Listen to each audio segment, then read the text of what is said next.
ಇದೆಲ್ಲ ಮಾಡಿದ್ರು ವೇಸ್ಟು. ಎಷ್ಟೊಂದು ಜನ ಕೇಳ್ತಿರ್ತಾರೆ, ಸಂತೋಷ್ ಗುರುಗಳೇ ನಾವೆಲ್ಲ ಪೂಜೆ ಮಾಡ್ತೀನಿ, ಎಲ್ಲ ವ್ರತ ಮಾಡ್ತೀನಿ, ನಾನು ಯಾಕೆ ಹೀಗೆ ಇದ್ದೀನಿ? ಎಲ್ಲ ಮಾಡ್ತೀನಿ, ನಾನು ಯಾಕೆ ಹೀಗೆ ಇದ್ದೀನಿ? ಯಾಕಂದ್ರೆ ನೀನು ಮಾಡೋ ರೀತಿನಲ್ಲಿ ಮಾಡಲ್ಲ ಅದಕ್ಕೆ. ಓಕೆ.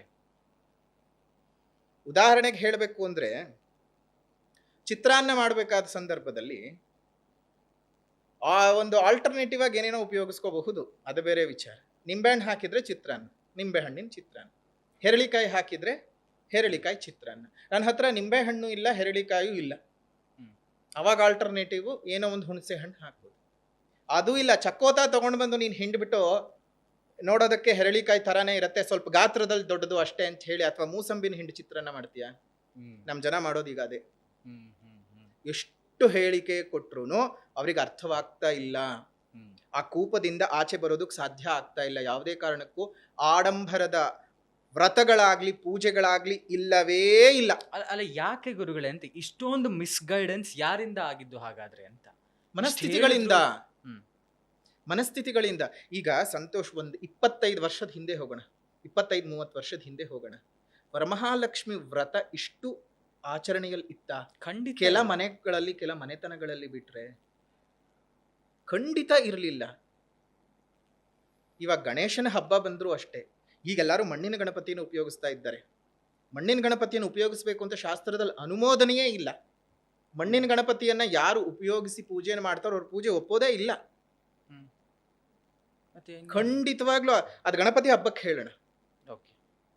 ಅದು ಇವಾಗ ಹೇಳ್ತು ಅಂತಂದ್ರೆ ಅದು ಬೇರೆ ವಿಚಾರವೇ ಆಗ್ಬಿಡುತ್ತೆ. ಸೊ ಗಣಪತಿ ಹಬ್ಬಕ್ಕೆ ನೀವು ಯಾವ ಗಣಪತಿ ನೀಡಬೇಕು ಅನ್ನೋದನ್ನ ಗಣಪತಿ ಹಬ್ಬಕ್ಕೆ ಹೇಳೋಣ. ಈ ವರಮಹಾಲಕ್ಷ್ಮಿಗೆ ಮಾತ್ರ ನಿಮ್ಮ ಮನೆಯಲ್ಲಿ ಇರ್ತಕ್ಕಂತಹ ಒಂದು ತಾಮ್ರದ ಚೊಂಬನ್ನೇ ತಗೊಂಡು ಕೈಲಾದಷ್ಟು ಮಟ್ಟಕ್ಕೆ ಬಟ್ಟೆನೇ ಹಾಕ್ತೀವಿ ಅಂತ ಹೇಳಿದ್ರೆ ಹಾಗೆ ಬಿಡಬಾರ್ದು, ಆಕೆ ಸ್ತ್ರೀ ತತ್ವ ಅಂತ ಹೇಳಿ ಆ ಕಳಶವನ್ನೇ ನಾವು ಮಹಾಲಕ್ಷ್ಮಿ ಅನ್ನೋ ಭಾವನೆಯಲ್ಲಿ ನೋಡಬೇಕು ಅನ್ನುವಂತಹ ಒಂದೇ ಒಂದು ಉದ್ದೇಶಕ್ಕೆ ಅಲ್ಲಿಂದ ಶುರುವಾಯಿತು. ಕೈ ಇಡಬೇಕು, ಅಮ್ಮನವ್ರಿಗೆ 4 ಕೈ ಇಲ್ವಾ, ಚತುರ್ಭುಜೆ, ಹಾಗಾಗಿ ಹಿಂದ್ಗಡೆ ಇರೋ 2 ಕೈನಲ್ಲೂ ಕಮಲ ಸಿಗಿಸ್ಬೇಕು. ಅಲ್ಲಿ ಹೋಲ್ ಮಾಡಿಬಿಟ್ಟು ಒಂದು ಪೇಪರ್ನ ರೋಲ್ ಮಾಡಿಬಿಟ್ಟು 2 ಕಮಲದ ಹೂ ಇಟ್ಬಿಡು, ಮುಂದ್ಗಡೆ 2 ಬಳೆಗಳು ಹಾಕಬೇಕಲ್ಲ, ಅಭಯ ವರದ ಕೊಡಬೇಕು, ವರಮುದ್ರಿಕೆ ಕೊಡಬೇಕು, ಯಾವುದೋ ಒಂದು ಹತ್ತಿ ತುರುಕಿರೋದು ಅಥವಾ ಯಾವುದೋ ಹಳೆ ಬಟ್ಟೆ ತುರುಕಿರುವಂಥ ಕೈಕಾಲುಗಳನ್ನು ಮಾರ್ಕೆಟಿಗೆ ಹೋಗಿ ತೊಗೊಂಡು ಬರೋದು, ಹೀಗಿಟ್ಬಿಡೋದು. ಅದು ಒಂದು ಕೈ ಹೀಗಿರುತ್ತೆ. ಆ ಚಿತ್ರ ವಿಚಿತ್ರಗಳು ನೋಡಲೇಬೇಕು. ಮಹಾಲಕ್ಷ್ಮಿಗೆ ಪ್ರೀತ ಅದು. ತಲೆ ಚಚ್ಕೊಂಡಿರ್ತಾಳೆ ನಿಜವಾಗ್ಲೂ ವೈಕುಂಠದಲ್ಲಿ ಕೂತ್ಕೊಂಡು. ನಾನು ಹೀಗಿದ್ದೀನಾ ಅಂತ ಅವಳಿಗೆ ಡೌಟ್ ಬಂದ್ಬಿಡುತ್ತೆ. ರೂಪನೇ ವಿರೂಪ ಮಾಡಿಬಿಡ್ತಾರೆ. ಖಂಡಿತವಾಗ್ಲೂ ವಿರೂಪವಲ್ಲ, ಅದು ಕುರೂಪ ಮಾಡಿರ್ತಾರೆ. ಏನು ಬೇಕಾಗಿಲ್ಲ, ಒಂದು ಸೀರೆನ ಅದ್ರ ಮೇಲೆ ಹೊದಿಸಿ ಸಾಕು, ಅಥವಾ ಮುಂದಕ್ಕಿಡಿ ಸಾಕು. ಅದು ಬಿಟ್ಟು ಬೇರೆ ಇನ್ಯಾವುದೇ ರೀತಿ ಎಕ್ಸ್ಟ್ರಾಗಳನ್ನೆಲ್ಲ ನೀವು ಮಾಡಕ್ಕೆ ಹೋಗ್ಲೇಬೇಡಿ. ಇನ್ನು ಅಲಂಕಾರ ಅದೆಲ್ಲ ಬಂದಾಗ ನಿಮ್ಗೇನು ಗೊತ್ತಾ, ನಿಮ್ಗೆ ಚೆನ್ನಾಗಿ ಅಲಂಕಾರನೇ ಮಾಡಬೇಕಾ? ತುಂಬ ಚೆನ್ನಾಗಿ ಅಲಂಕಾರ ಮಾಡೋರು ತುಂಬ ಜನ ಸಿಗ್ತಾರೆ. ಅಲ್ಲ, ಕೆಲವರು ಪ್ಲಾಸ್ಟಿಕ್ ಹಾರಗಳೆಲ್ಲ ಹಾಕ್ತಾರೆ. ಅದು ಯಾವುದೇ ಕಾರಣಕ್ಕೂ ಬರಲ್ಲ. ಯಾವ ಕಾರಣಕ್ಕೂ ನೀವೇನು ಮಾಡಿ, ನಿಮ್ಗೆ ಅಲಂಕಾರಕ್ಕೆ ಚೆನ್ನಾಗಿ ಕಾಣಿಸ್ಬೇಕಾ, ನಿಮ್ಗೆ ಹಾಗೆ ಇರಬೇಕಾ, ನಿಮ್ಮ ಹಣೆ ಬರ ಏನು ಮಾಡಿ, ಸಪ್ರೇಟಾಗಿ ಒಂದು ಬೊಂಬೆನ ತಂದು ಇಟ್ಕೊಂಬಿಡಿ. ಪ್ರಧಾನ ಕಳಶ, ಲಕ್ಷ್ಮಿಯನ್ನು ಆವಾಹನೆ ಮಾಡೋ ಕಳಶಕ್ಕೆ ನೀವು ಯಾವುದೇ ಕಾರಣಕ್ಕೂ ಈ ರೀತಿ ಎಕ್ಸ್ಟ್ರಾಗಳನ್ನೆಲ್ಲ ಮಾಡಕ್ಕೆ ಹೋಗುವಂಥದ್ದು ಅದನ್ನೆಲ್ಲ ಏನೂ ಮಾಡಬೇಡಿ.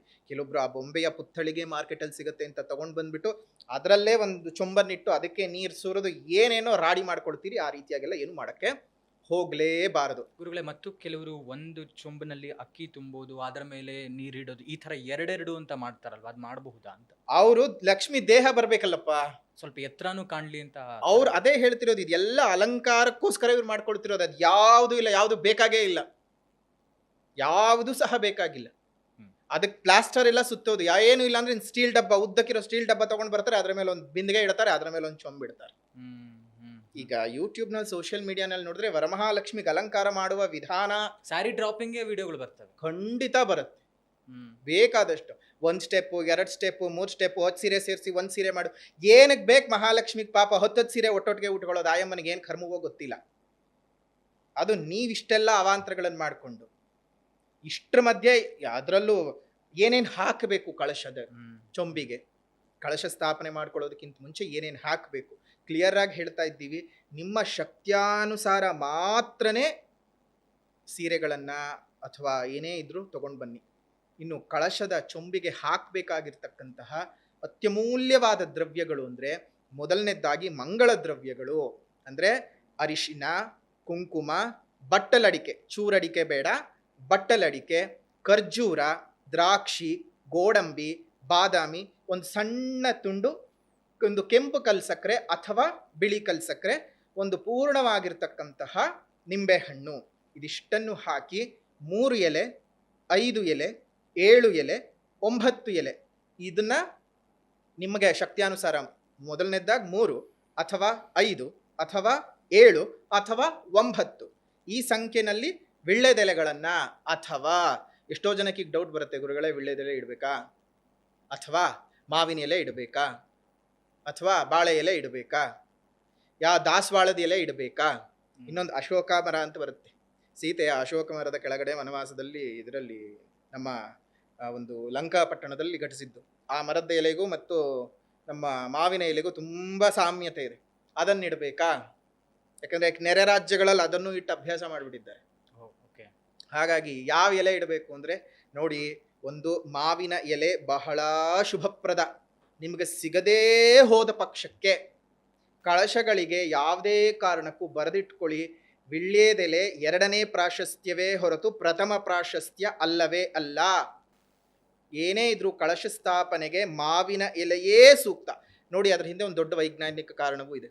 ಯಾವುದೇ ಗಿಡದ ಎಲೆಗಳನ್ನು ಕಿತ್ತ ನಂತರ ಅದು ಸತ್ತು ಹೋಗುತ್ತೆ, ಅದರಿಂದ ಆಮ್ಲಜನಕವೂ ಬರೋದಿಲ್ಲ. ಆದರೆ ಮಾವಿನ ಎಲೆಯಲ್ಲಿ ಮಾತ್ರವೇ ಬರೋದು. ಅದಕ್ಕೆ ನಾವೇನು ಮಾಡ್ತೀವಿ, ಹಬ್ಬಗಳಿಗೆ ತೋರಣ ಕಟ್ಟೋದು ಮಾವಿನ ಎಲೆನಲ್ಲಿ. Scientific reason. ಹೌದು. ಜೊತೆಗೆ ಏನಾದರೂ ಕೆಮ್ಮು ಕಫ ಏನಾದರೂ ಆಯಿತು, ಆ ಒಣಗಿದ ಎಲೆನಲ್ಲಿ ಕಷಾಯ ಮಾಡಿ ಕುಡಿಬಹುದು. ತಕ್ಷಣ ಹುಡ್ಕೋಕ್ಕಾಗಲ್ಲ, ಹೋಗಿ ಎಲ್ಲಿ ತರೋದು ಒಣಗಿರೋ ಮಾವಿನ ಎಲೆ, ಮನೆ ಬಾಗ್ಲಲ್ಲ ಇತ್ತು ಅಂದರೆ ತೊಳಿ ಕಷಾಯ ಮಾಡಿ ಕುಡಿ. ಅಂದರೆ ಎಲ್ಲವೂ ನಮ್ಮ ಕೈಗೆಟುಕುವ ಹಾಗೆ ಬಾಳಿ ಬದುಕಿದ್ರು ನಮ್ಮ ಪೂರ್ವಿಕರು. ಇವಾಗ ಆ ಥರ ಇಲ್ವಲ್ಲ. ಇದಿಷ್ಟು ಕಳಶಕ್ಕೆ ಹಾಕಬೇಕಾದದ್ದು ಮತ್ತು ಕಳಶಕ್ಕೆ ಅರ್ಪಣೆ ಮಾಡಬೇಕಾದ ಸೀರೆ ಬಗ್ಗೆ. ಇನ್ನು ಒಡವೆಗಳ ಬಗ್ಗೆ ಒಂದಷ್ಟು ಗೊಂದಲ. ನೀವು ಮೈ ಮೇಲೆ ಧರಿಸ್ಕೊಳ್ಳುವಂತಹ ಯಾವುದೇ ಒಡವೆಗಳನ್ನು ಖಂಡಿತ ಕಳಶಗಳಿಗೆ ಅರ್ಪಣೆ ಮಾಡಬೇಡಿ. ತುಂಬಾ ಜನ ಅದೇ ಮಾಡ್ತಾರೆ. 99% ಅದೇ ಮಾಡ್ತೀರಿ. 99% ಅದೇ ಮಾಡ್ತಾರೆ. ಹಾಗೆ ಮಾಡೋದಕ್ಕೆ ಹೋಗಲೇಬಾರ್ದು. ನಿಮ್ಗೆ ಸಾಧ್ಯವಿತ್ತ ದೇವ್ರಿಗಂತಾನೆ ಸಪ್ರೇಟಾಗಿ ಒಡವೆ ತಂದಿಟ್ಕೊಳ್ಳಿ. ಅದು ಯಾವುದಾದ್ರೂ ಧಾತುವಿನದ್ದಾಗಿರಬೇಕು, ಚಿನ್ನದ್ದಾಗಿರಬೇಕು ಅಥವಾ ಬೆಳ್ಳಿಯದ್ದಾಗಿರಬೇಕು. ಈ ಮಾರ್ಕೆಟಲ್ಲಿ ಸಿಗುತ್ತೆ, ಚಿಕ್ಕಪೇಟೆನಲ್ಲಿ ಸಿಗುತ್ತೆ, 600 ರೂಪಾಯಿಗೆ 3 ಸೆಟ್ಟು, 600 ರೂಪಾಯಿಗೆ 5 ಸೆಟ್ಟು. ಅದನ್ನೆಲ್ಲ ತೊಗೊಂಡು ಬಂದು ಹಾಕಿ ಹಾಕಿ ಹಾಕಿ ಹಾಕಿ ಅಧ್ವಾನ ಗಿಡಿಸ್ಬಿಡ್ತೀರಿ. ಅದನ್ನೆಲ್ಲ ನೀವು ಹಾಕಕ್ಕೆ ಹೋಗಲೇಬಾರ್ದು. ಏನೇ ಇದ್ರೂ ಮನೆಯಲ್ಲಿ ನಿಮಗೆ ಸಾಧ್ಯವಿತ್ತ ಚಿನ್ನದ ಒಡವೆ ಇತ್ತ ಹಾಕಿ. ಲಕ್ಷ್ಮಿ ಏನು ನಿಮಗೆ ಚಿನ್ನದ ಒಡವೆ ಏನು ನಿಮ್ಮನ್ನು ಕೇಳಲ್ಲ. ಇನ್ನು ಅವಳಿಂದ ಕೇಳೋಕೆ ನೀವು ಕೂತಿರ್ತೀರಾ, ಅಮ್ಮ ನನಗೆ ಐಶ್ವರ್ಯ ಕೊಡು, ಅಮ್ಮ ನನಗೆ ಅದು ಕೊಡು, ಅಮ್ಮ ನನಗೆ ಸೈಟ್ ತೊಗೋಬೇಕು, ಅಮ್ಮ ನನಗೆ ಅದು ಮಾಡಬೇಕು. ಕೊಡೋಕೆ ಬಂದಿರೋಳಗೆ ನೀವೇನು ಕೊಡ್ತೀರಾ? ಏನಿದೆ ಯೋಗ್ಯತೆ ನಿಮಗೆ ಕೊಡೋಕ್ಕೆ? ಏನೂ ಇಲ್ಲ. ಮತ್ತು ಕೊಡೋಕೆ ಅಂತಾನೆ ವರಮಹಾಲಕ್ಷ್ಮಿನ ಕರೀತಾ ನೀವು ನಿಮ್ಮ ಮೈ ಮೇಲೆ ಹಾಕ್ಕೊಂಡಿರೋ ಒಡವೆನ ಈಗ ಎಷ್ಟು ಜನ ಸರಿ ಅದು? ಈಗ ನನ್ನ ಮೈ ಮೇಲೆ ಧರಿಸಿರುವಂತಹ ಬಟ್ಟೆಯನ್ನು ಇನ್ನೊಬ್ರು ಧರಿಸ್ಕೊಳ್ಳೋದೇ ದರಿದ್ರ. ಅದಕ್ಕಿಂತ ದೊಡ್ಡ ದರಿದ್ರ ಇನ್ಯಾವುದೂ ಇಲ್ಲ. ಅಂಥದ್ರಲ್ಲಿ ನೀವು ಧರಿಸಿರುವಂತಹ ಕಿವಿ ಓಲೆಗಳು, ನೀವು ಧರಿಸ್ತಿರುವಂತಹ ಕತ್ತಿನ ಸರಗಳು, ನೀವು ಧರಿಸ್ಕೊಂಡಂತಹ ಡಾಬು, ನೀವು ಧರಿಸ್ಕೊಂಡಂತಹ ಬಳೆ, ಇದೆಲ್ಲ ಅಮ್ಮನವ್ರಿಗೆ ಏನು ಕರ್ಮ?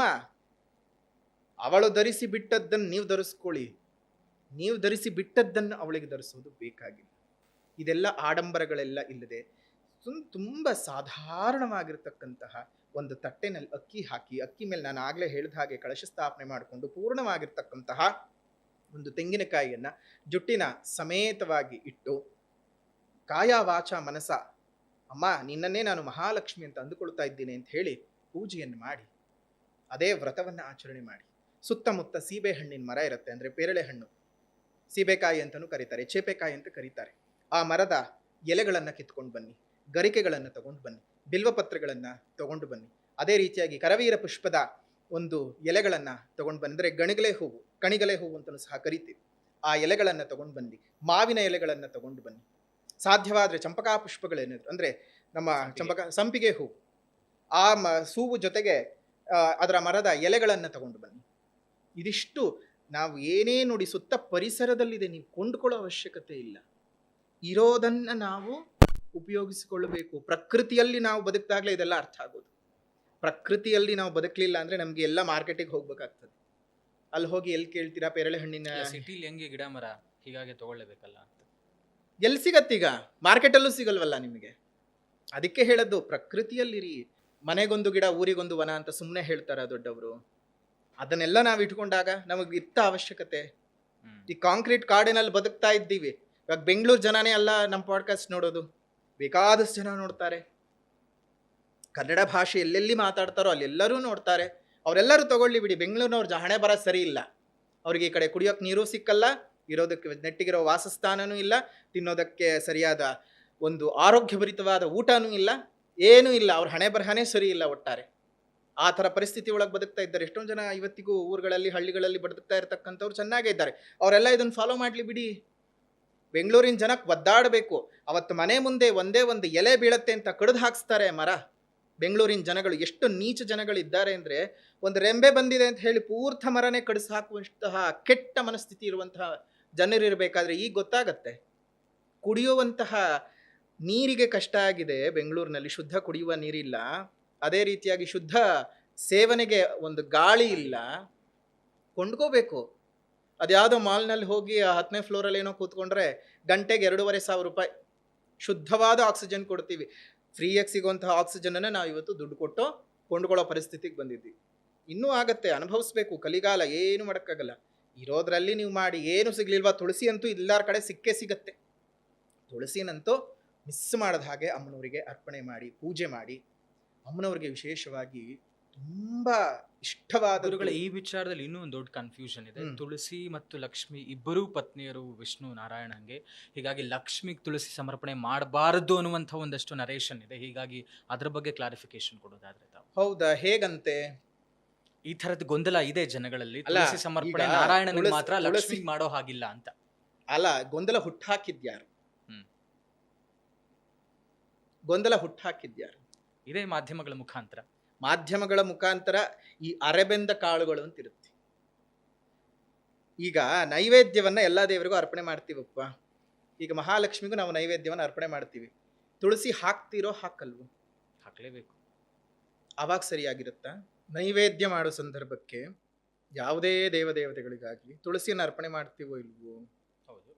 ತುಳಸಿ ಅರ್ಪಣೆ ಮಾಡದಂತಹ ನೈವೇದ್ಯ ದೇವರಿಗೆ ಪ್ರಿಯವಾಗ್ತದ ಅಥವಾ ಸೇರ್ತದ? ಇಲ್ಲ. ಮಹಾಲಕ್ಷ್ಮೀ ದೇವಿಗೂ ಹಾಗೆ ಅಲ್ವಾ?